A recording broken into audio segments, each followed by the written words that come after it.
100 గ్రాముల సీతాఫలాన్ని తీసుకుంటే మనం తినే పదార్థం ఉంటుంది కదండి, గింజలు తీసేయాలి, తొక్క తీసేయాలి, లోపల గుజ్జు ఏదైతే ఉందో అది 100 గ్రాములు తీసుకుంటే 71 గ్రాముల నీరే ఉంటుంది. శక్తి 104 క్యాలరీల శక్తి.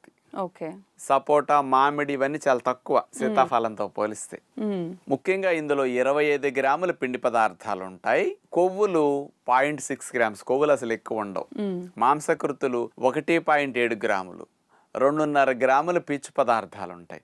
రక్షణ వ్యవస్థకు సంబంధించిన విటమిన్ సి 20 మిల్లీగ్రాములు ఉంటుంది, కాల్షియం 30 మిల్లీగ్రాములు ఉంటుంది. ఈ ఓవరాల్ గా ఉన్న స్థూల సూక్ష్మ పోషక విలువలు అన్నమాట. మరైతే డాక్టర్ గారు, ఈ పండును అసలు వర్షాకాలంలోనే ఎందుకు ప్రవేశపెడుతుందండి మన ప్రకృతి?